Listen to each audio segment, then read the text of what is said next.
Overcrowded and as loosely controlled as Saigon, it makes doubly hard the task of protecting Americans and their families from an enemy who may strike at any time, any place, anyhow.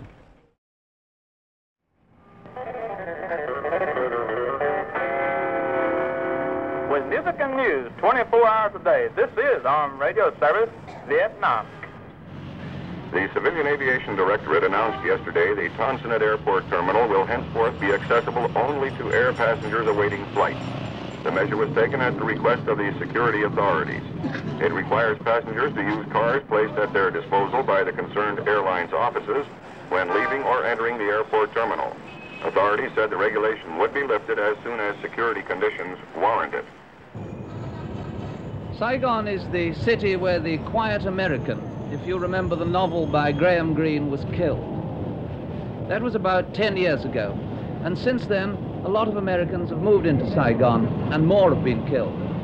On the surface now, Saigon looks like an American city, but on the surface only. For it's a town of 3 million people, and the Vietnamese have a very strong sense of national identity. Physically, they look very fragile, but in fact they're amazingly tough, as they've had to be, to survive 20 years of one of the cruelest wars in history. And now this war is moving into the cities. In the past few months there have been 3 terrorist bomb attacks in Saigon, and in the last one 42 people were killed. And now everyone's asking himself, when is the next one going to be?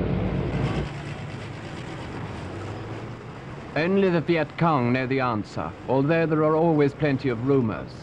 The Viet Cong's secret radio has started warning all Vietnamese who want to stay alive to keep away from the Americans and places frequented by the Americans. This could be bluff, and it's obviously intended to isolate the Americans, but no one doubts the Viet Cong's ability to launch a full-scale terrorist campaign against the Americans inside Saigon at any time they choose. Viet Cong assassins or their informants can move about undistinguished from the other Vietnamese of Saigon. But the most frightening thing about a terrorist campaign, as Palestine or Cyprus showed, is that there's no practical way to stop it, provided the terrorists are prepared to be ruthless. The Viet Cong leave little room for doubt on that score. And when a city is as large, as overcrowded, and as loosely controlled as Saigon, it makes doubly hard the task of protecting Americans and their families from an enemy who may strike at any time, any place, anyhow.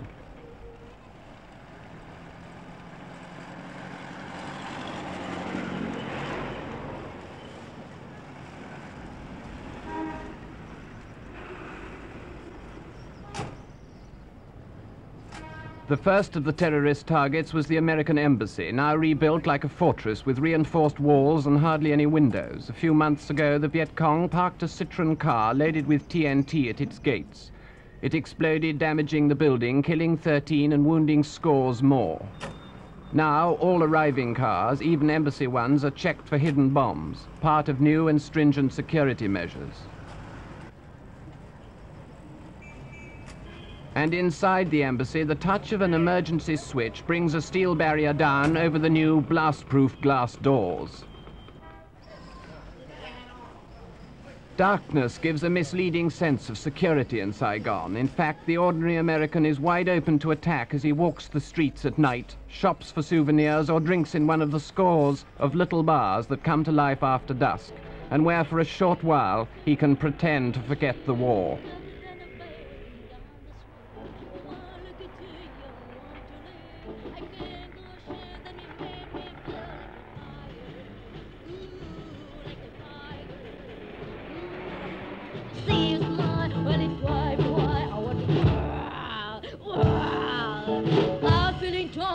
Grizzly bear, so like a flying to the air. Wake it in my arms, you better beware. I go insane 'cause I gave me dare like a tire.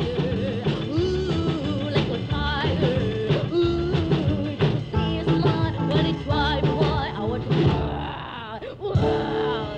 Give more to feel like kangaroo. Floating like I want a buster. Baby, all the time you come in love. I want to get good to get you. I'm your tiger and you're my man. Hurry up, but to get don't melee. I might give me into hand to wave. Come like love, 'cause